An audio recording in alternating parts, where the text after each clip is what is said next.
Hey,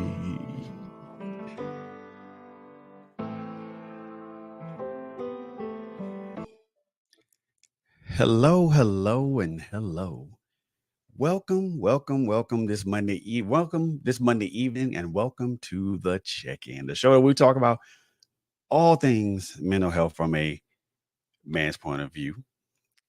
Even though some of the subjects we talk about are mostly just for everybody, but I try to speak primarily from a man's point of view. I am your host, Mr. Frederick BD, and I am excited to bring this show to you guys tonight.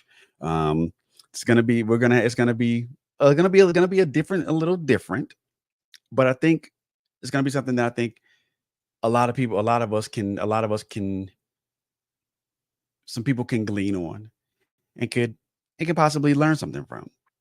But before we get into that, I want to put a couple of announcements out here, um, so that way everybody can understand what we got, what's going on with us, what we got going, and how to connect with us. So first and foremost, if you guys missed Power Hour this Monday morning, you missed a great show with my sis LHG and Detroit's premier transformational youth speaker, Mr. Andrew Griffin, who was on this morning talking about an event that's going to be going down next week. And that is actually what I want to announce.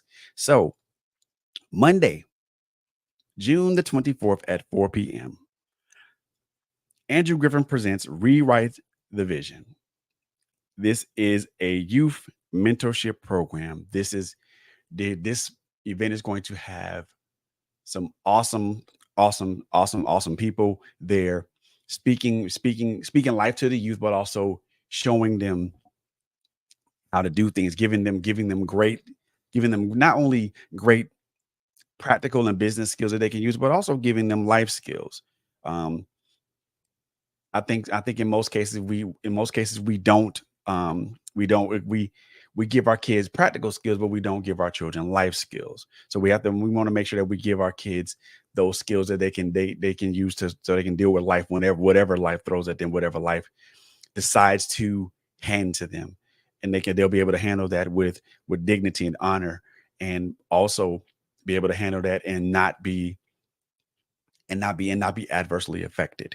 So make it so if the cost is there's a $20 donation per family.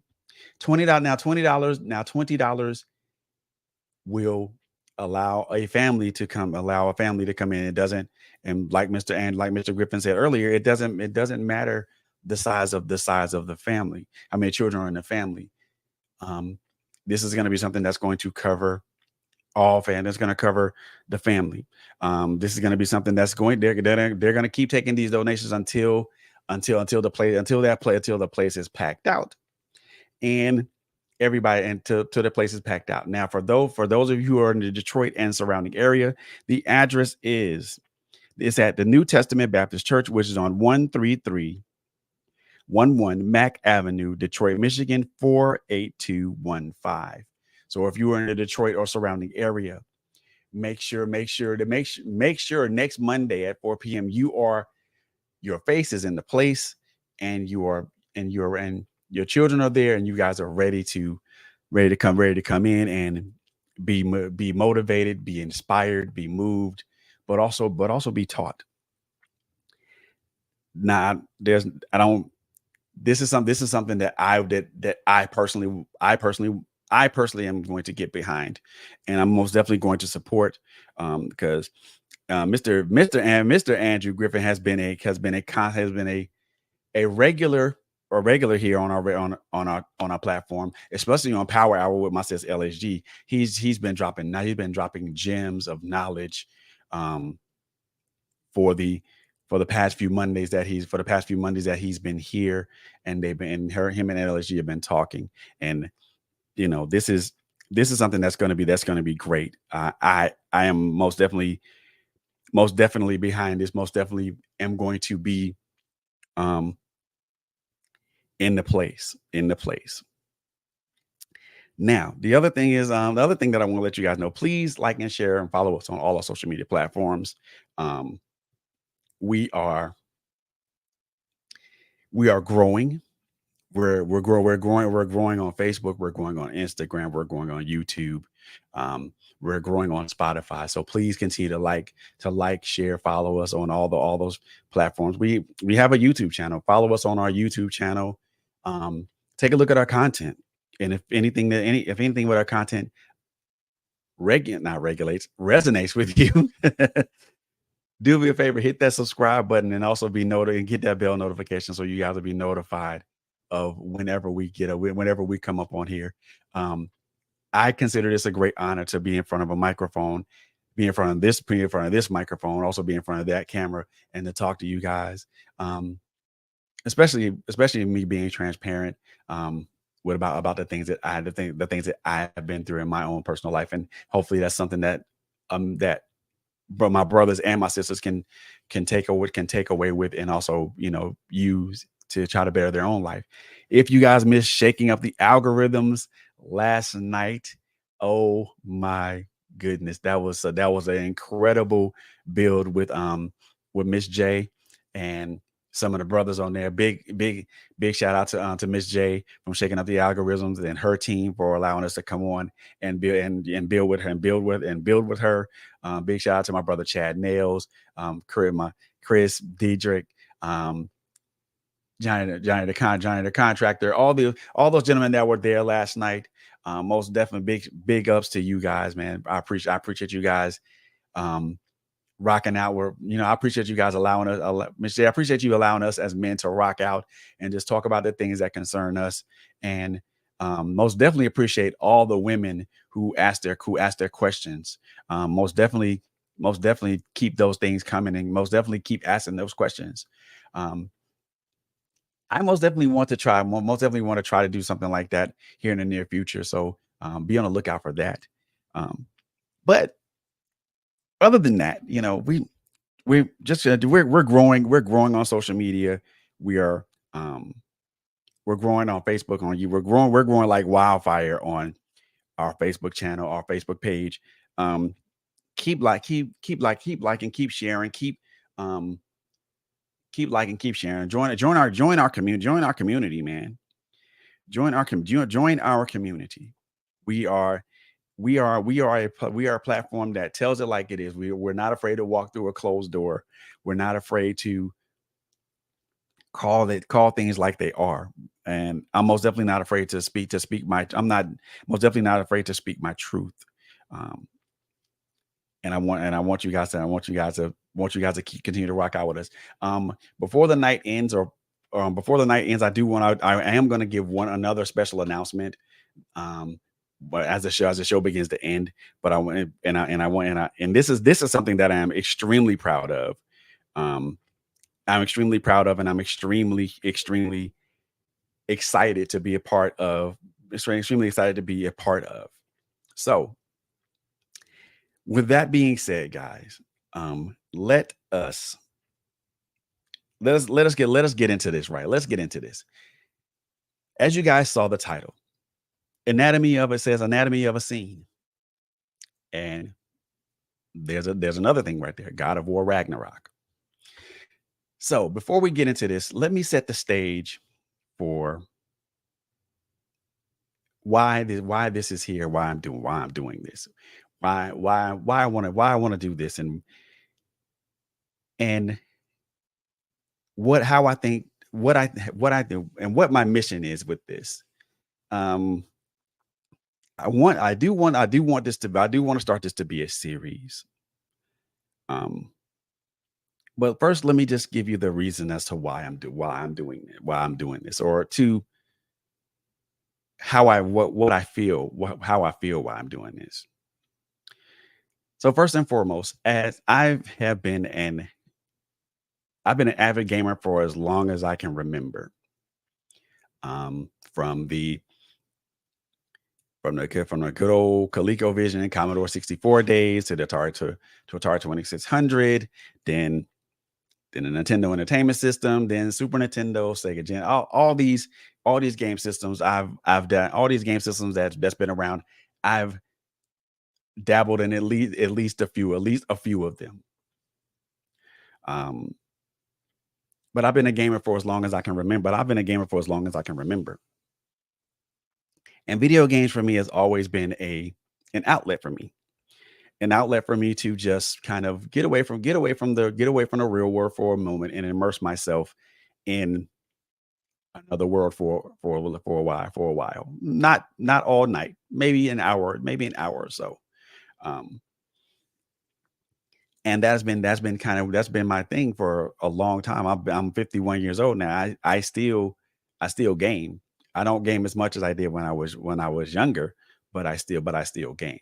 Um, I'm not so much of as a competitive gamer, so I don't do a lot of competitive stuff. But I do love the single player. I do love um, the single player experiences. Those are what I love. Those are what I gravitate towards. And video games, at least I don't know about anybody else, but at least to me, has been, and what I'm about to say is not to disparage other mediums such as TV, other media delivery systems such as TV, radio, um, and things of that nature. So I'm not disparaging any of those, but this is just an opinion of mine. Video games to me have been very effective medium of delivering relatable stories, um, relatable stories with relatable content, emotionally charged stories with relatable characters. A lot of these video a lot of these video games now a lot of these video games tackle very relatable issues. They also tackle very sensitive subjects sometimes. Um, I can remember a game called Hellblade: Senua's Sacrifice that dealt with mental health, primarily psychosis, but it also touched on loss and sacrifice. Um, Other games such as The Last of Us, both one and two, have very emotional scenes to where we we as a player are drawn into this world, but also are very drawn to these characters. Very drawn to these characters. Um, we share we share. It's almost like if the character goes through some hurt, we feel that hurt. Um, The Last of Us Part One and Two were very great games for me because they held, not only was the gameplay top notch, but the presentation was also top notch, and the emotional impact was top notch, and I can appreciate that. Um, Other games such as the Mass Effect series, more notably the third game in the Mass Effect series, um, has some emotionally charged moments. There are so many games that I could name that carry these emotionally charged moments. These are moments to where it's something that we as humans can relate to, and we can take that and we can take what's there and we can extrapolate from it, and we can use the lesson that's been taught in a game to help improve our lives. And a lot of people don't want to and a lot of people think that video games are just some crazy medium for for folks to get lost in. And that would be further from the truth, for further from the truth for me. And I'm going to say this again, this is just for me, y'all, just for me. When I play games, when I play the single player games, i I normally play as I'm a male, but I normally play as a female protagonist, as a female character, if there is a choice for that. The reason that I do that is because the voice lines are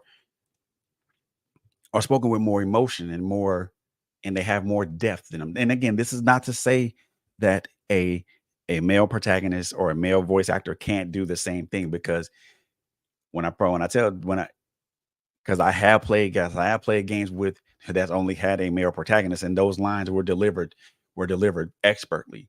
Um, Again, The Last of Us, um, the main character Joel was played by Troy Baker, and he delivered those lines perfect. I mean, perfectly. I mean, they had the right emotional impact. They had the right emotional impact for me. So, video games as a medium is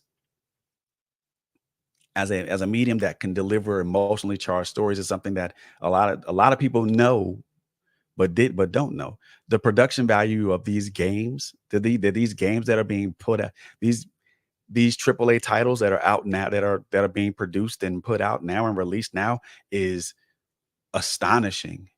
Um, these budgets can easily go into the millions. Um,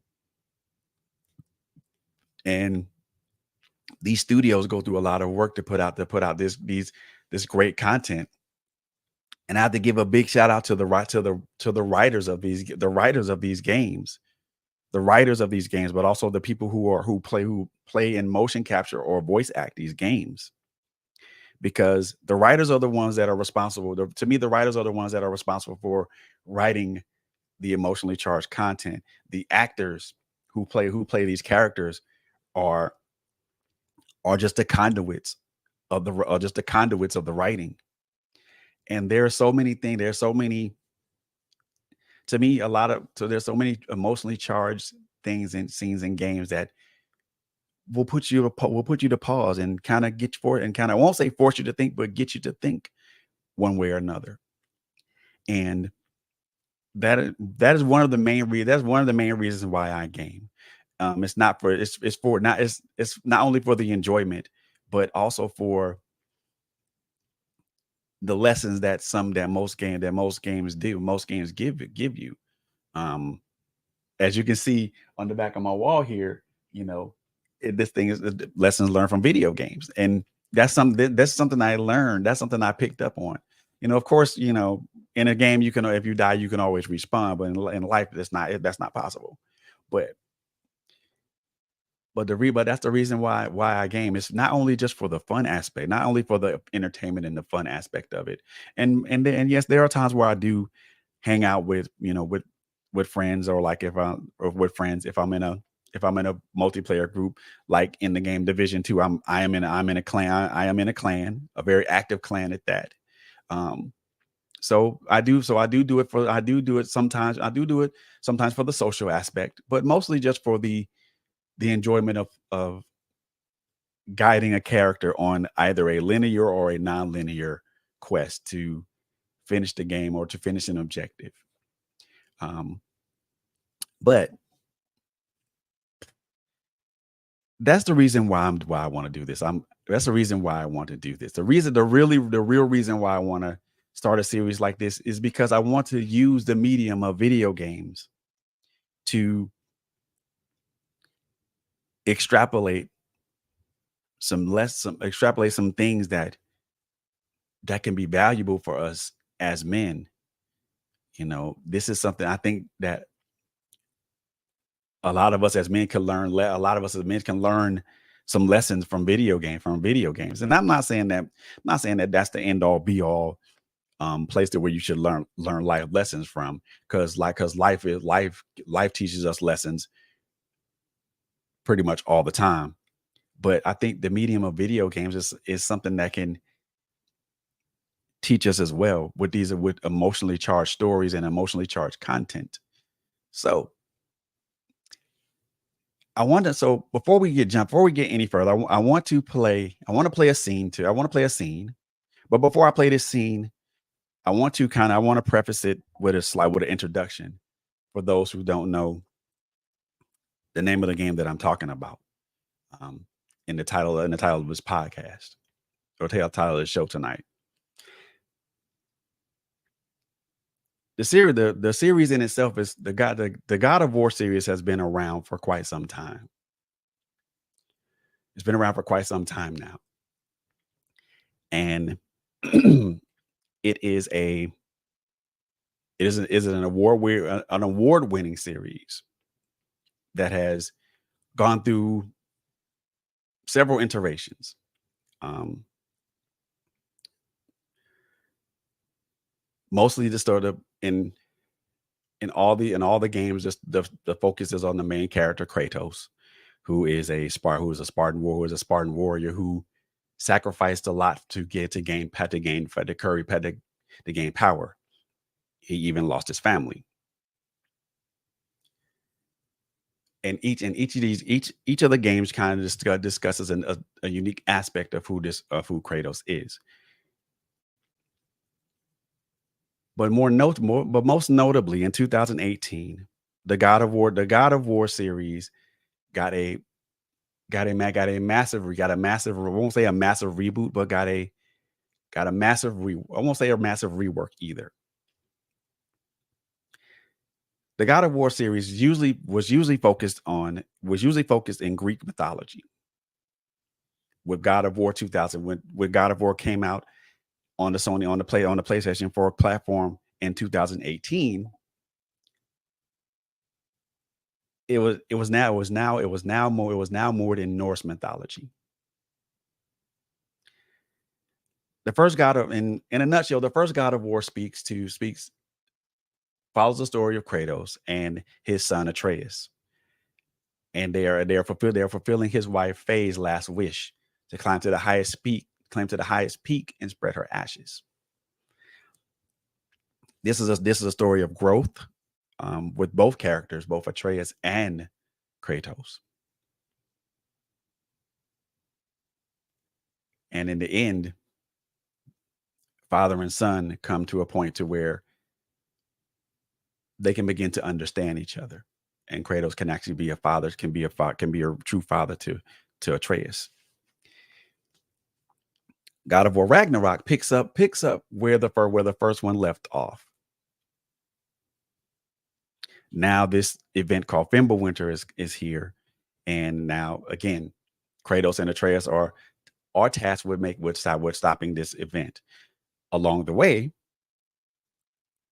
again, this game is mired in Norse mythology. So characters such as Thor, um, Balder, Heimdall, um, Loki, Odin, um, Freya, um, Suitor, and all those characters in Norse mythology are here. Along the way, again, this is a journey of growth for both Kratos and Atreus, but not only for them two, it is also the supporting characters that grow that grow. Um, we see in this game, I played this game from front to back, and then played it again when the free DLC came out. So this is we also see one of the supporting characters from Freya. She transformed from a still grieving mother to a mother that's beginning to understand where her destiny lied. Now, I could be wrong in all this stuff, but again, this is just my analysis of it. But the God of War series, the God of War series, especially the first one, 2018, and this one, God of War Ragnarok. There are so many emotional scenes. There are so many scenes in both games that I could just literally just break down all of them and tell you which all of them are and how they and what impact they meant to me. But there was one scene in God of War Ragnarok in particular that I want to play for you guys. And if you don't mind, if you will indulge me for a little bit, I want to give a little bit of an analysis, give a little bit of what my analysis of that scene is, and what it means for me, and what I strongly believe it could mean for men, especially as fathers.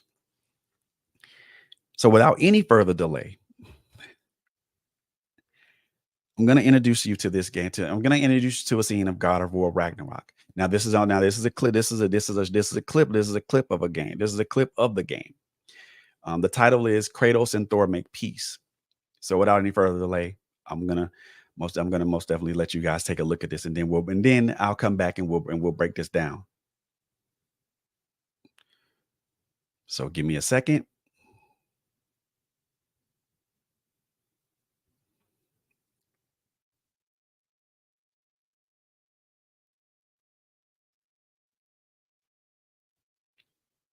All right. So if everybody can see the screen here, I'm gonna go away for a moment, and I'll be right back.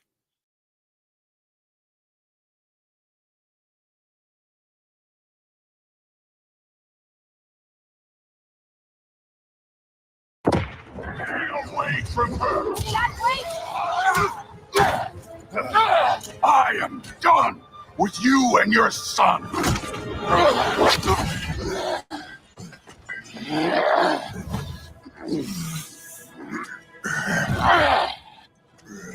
No more fucking games. And this time, I'm allowed to kill you.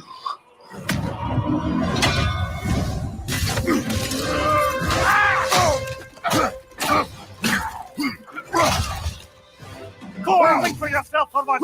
Your family's full of crap. Enough! Don't act like you know.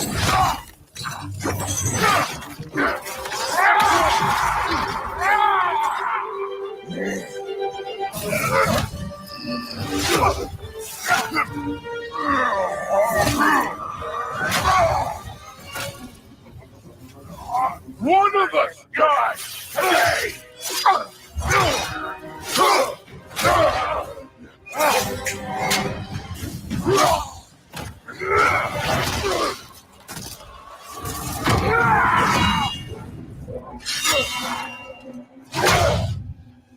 Come on!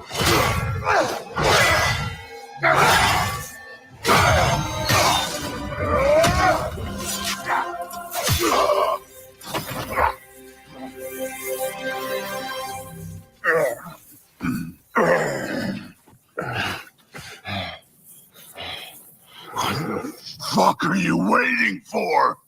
Your daughter. My son calls her friend. If you try to hurt her,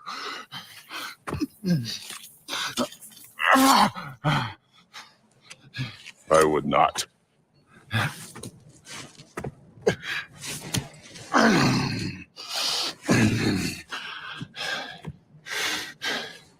don't you know what I've done? Yes! But what will you do now? We don't change.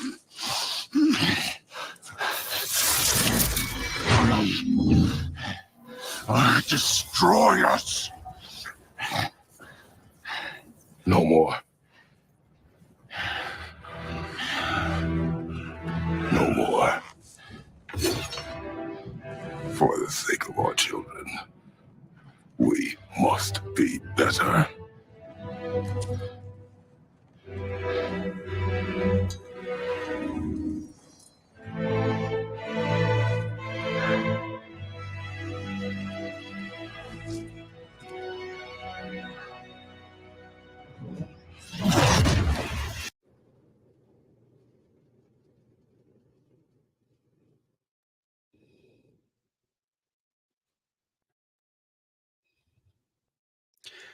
All right. So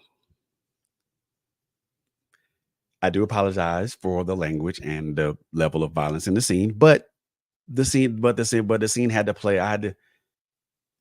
The scene had to play out in order for me to kind of number one get the full analysis of everything, but also analyze this, look at this scene and analyze it for myself. Now, mind you, I've already done this. I've already done the analysis. And I wrote it down. I have some notes here. So at the end of the fight, Thor asks Kratos, what is he waiting for? Kratos says that he's waiting for his daughter, Thrud.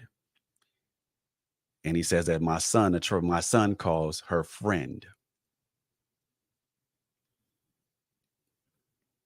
Thor says that if you hurt her, and Kratos answers, I would not.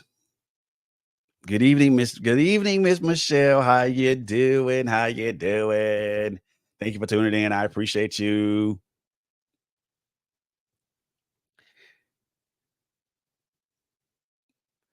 Kratos answer, and like that, Thor asks Kratos. Thor says, if you hurt her, Kratos answers, I would not. There's a brief pause.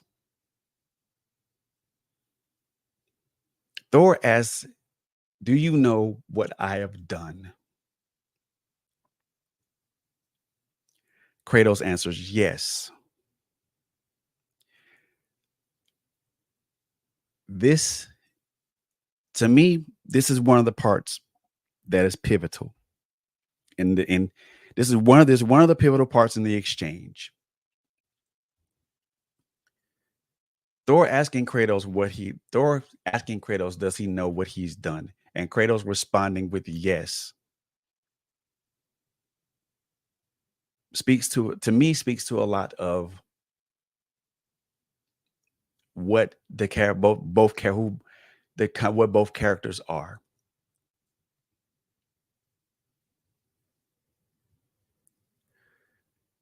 Both these men have been soldiers and have been soldiers in a never-ending war, not only with other opponents but also with themselves.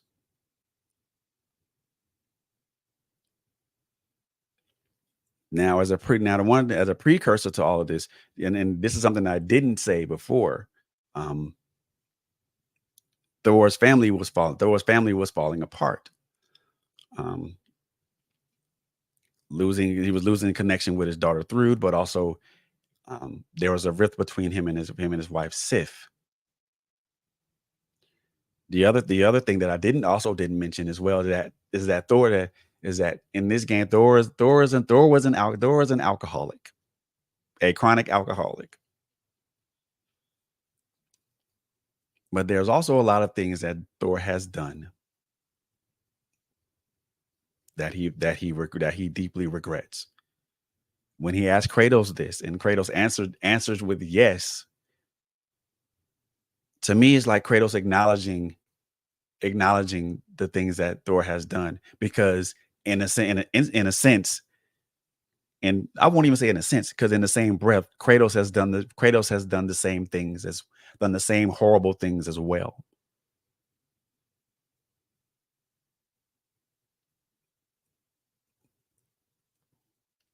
Both men to me are bound by duty, but also were beholden to the people to their superiors or to their betters. And again, this is just how I look at it, my analysis of everything. When we as men ask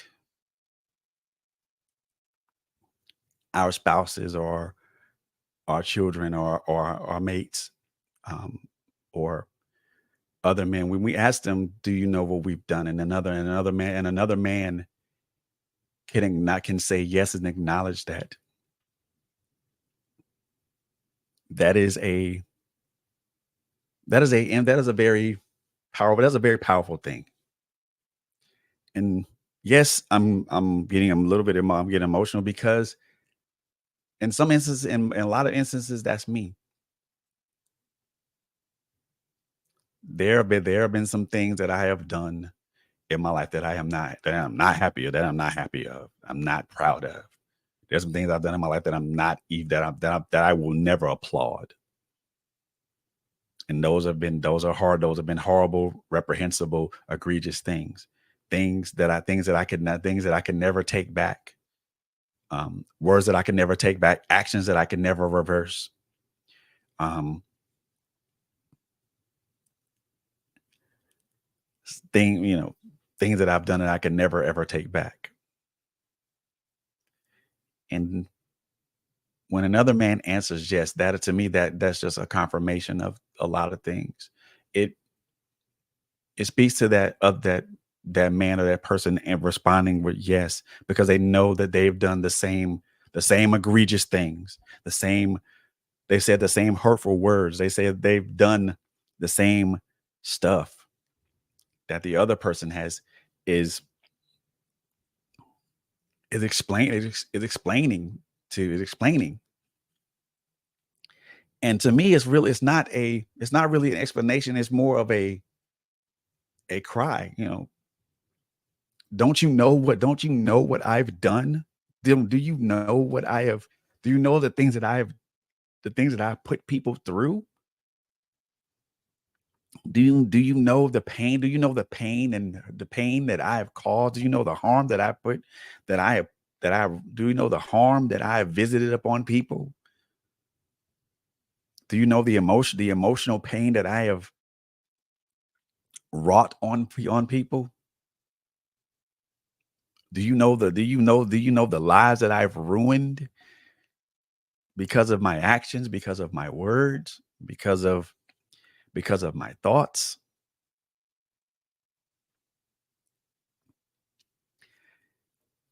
And it is a and it is a reflection of what we have done,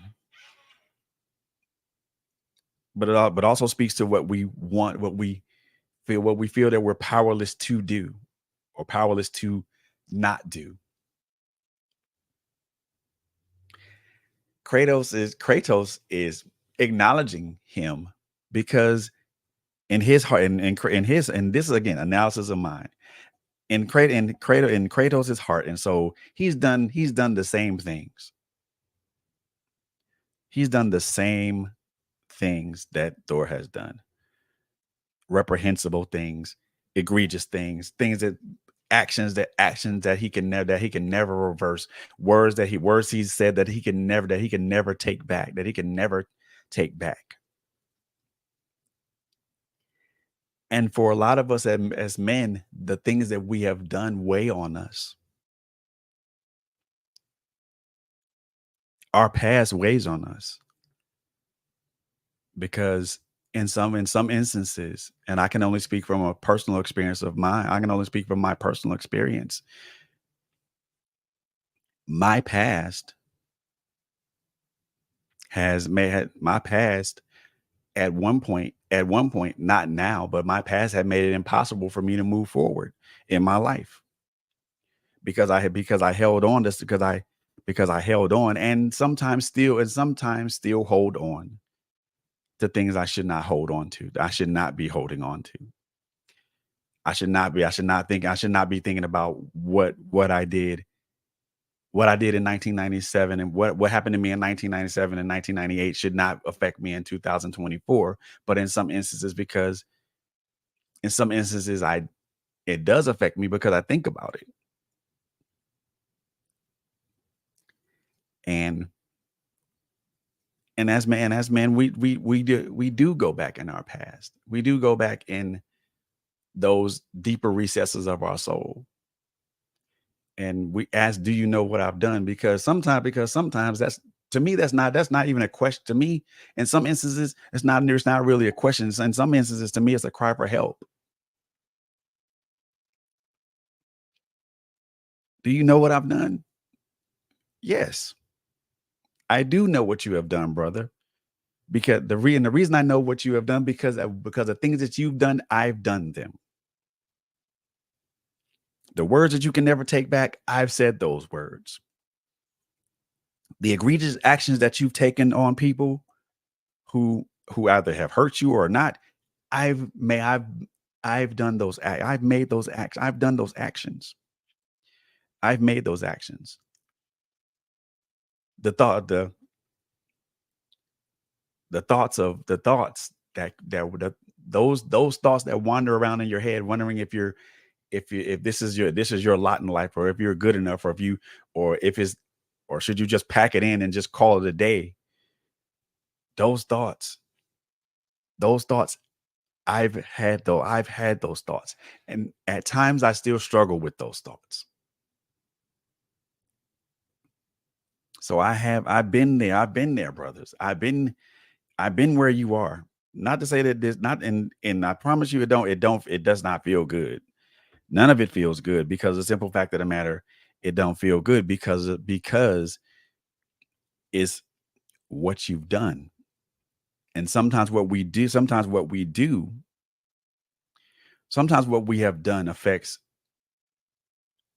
our affects our possibilities of moving forward in life. I'm gonna say it again. Sometimes when we reflect on what we've done, it affects our possibilities of moving forward in life. It affects our future. It affects where we are, where we're going, where we want to be. We literally shortstop ourselves, and we pull ourselves short because we think back on the things that we've done, and if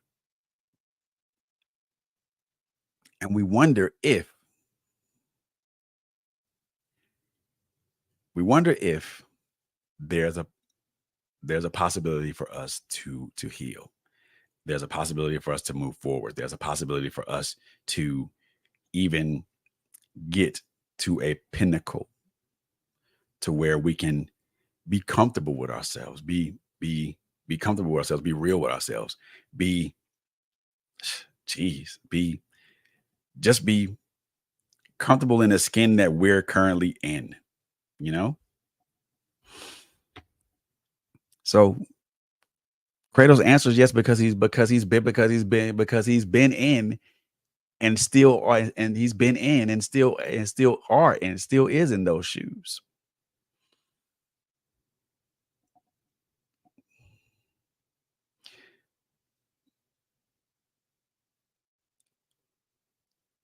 There's also a question that Kratos asks Thor as Kratos is still tense and still postured for um, a continuation of battle. As he puts his hand out to retrieve his frost axe, and as his frost axe hits his hand, he asks Thor a question. But what will you do now? An important question to ask ourselves as men, as brothers. We know what we've done to people. We know what we've done to ourselves. The question is, what is it that we're going to do now?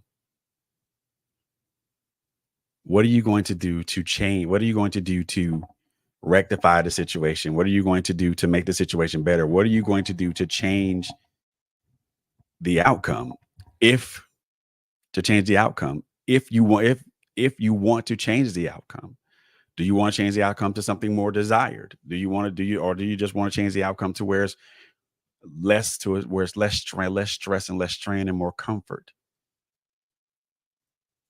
Who knows? But the question is what will you do now? That question requires action. That question requires action as an answer. What is it that I'm going to do now? What am I going to do to change my situation? What am I going to do to change my ways? What am I going to do to get to the more positive and the more positively desired outcomes that I want? Am I going to have to be, change my mind? Am I going to need to pray more? Am I going to need to go to am I going to do I need to go to therapy? Do I need to seek therapy? Do I need to seek help?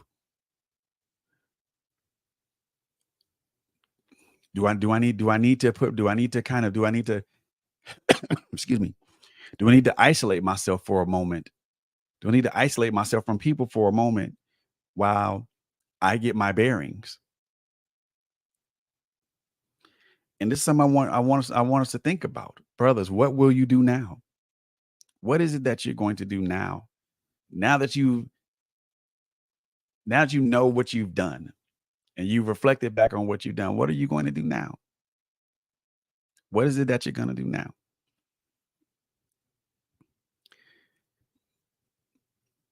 Now, there are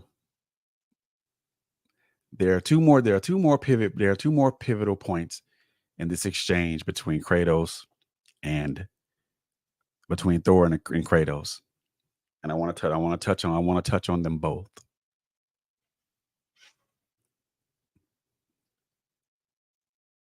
As Thor is getting up and he's reaching his hand out for his hammer for his hammer Mjolnir. He says, "We don't change. We are destroyers."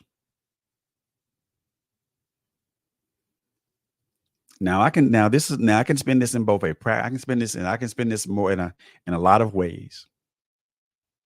But I'll spin it in a way that I think a lot of people will learn, a lot of us as brothers can understand.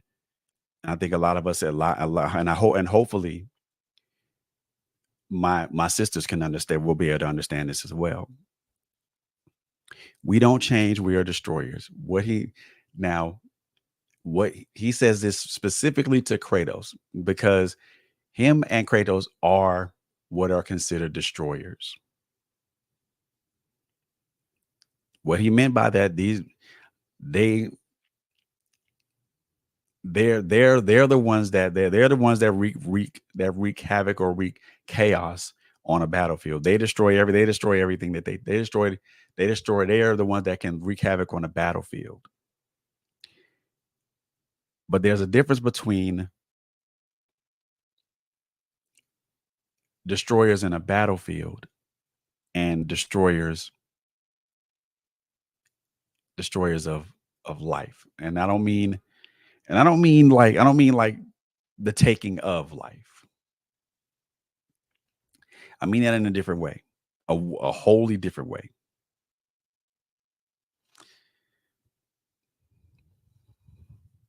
So this is how I look. This is how I look at this.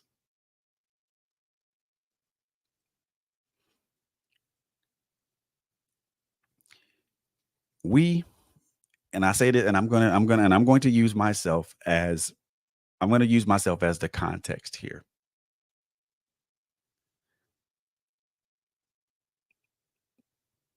I have done a lot, and this is gonna bring about some emotion, and I do apologize for that. But I want to make sure that I put this point, make this point very clear and bring it home. Um,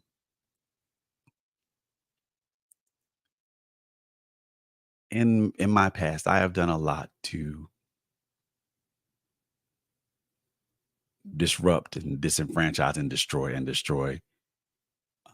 lives. Um, I'm not happy about that. I'm not.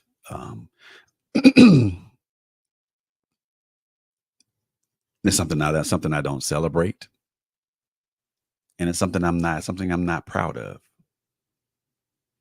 But I also know that my actions have possibly led to destruction of some people's lives, has led to the disruption of some people's lives.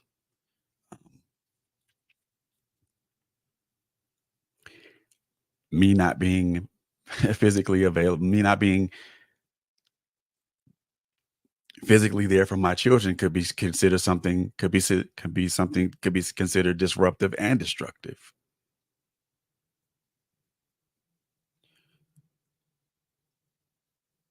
Me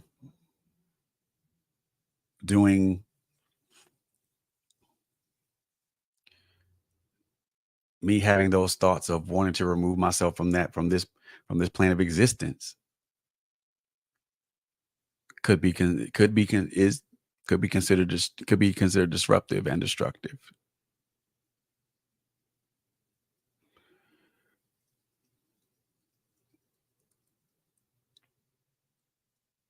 Me going through a lot of things that I've been through could be considered disruptive or destructive.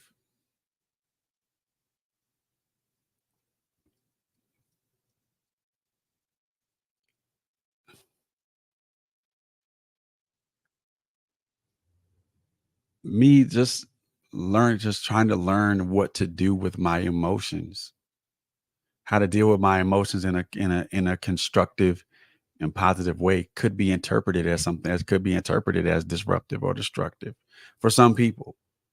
Not all people, but for some people.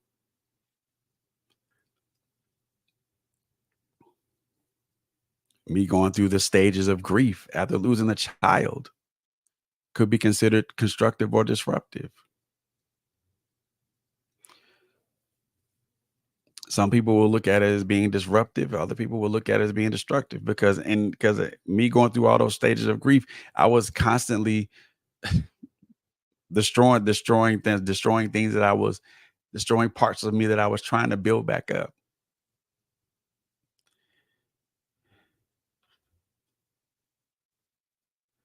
So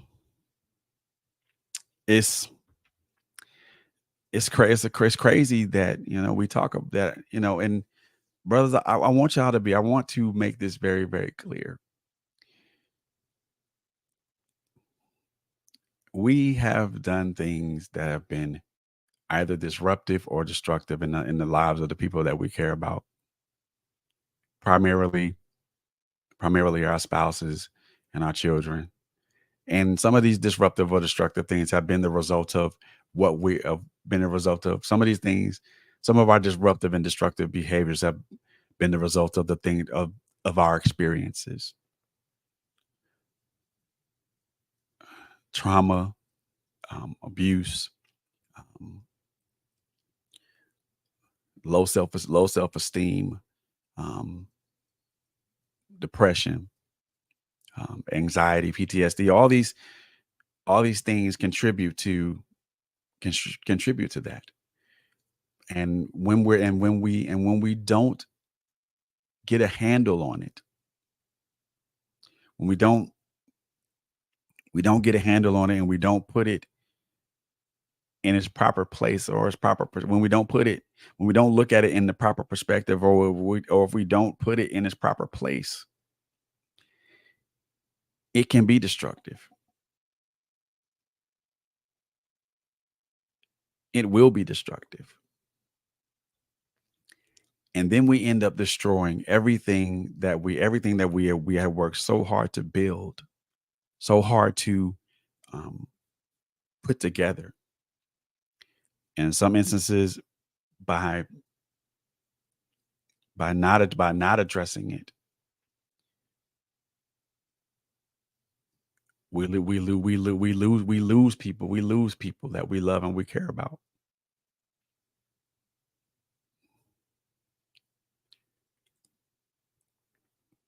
Our children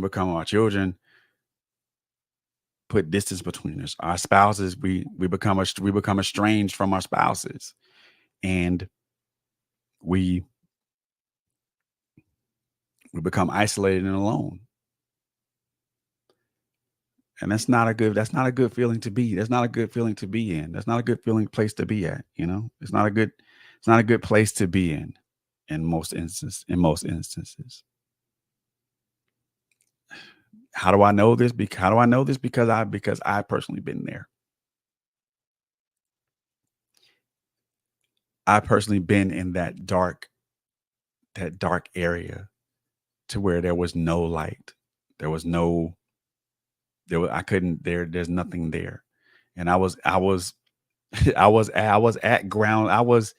at ground zero at my own destructive rampage. I was ground zero. I was at ground zero of my own destructive rampage.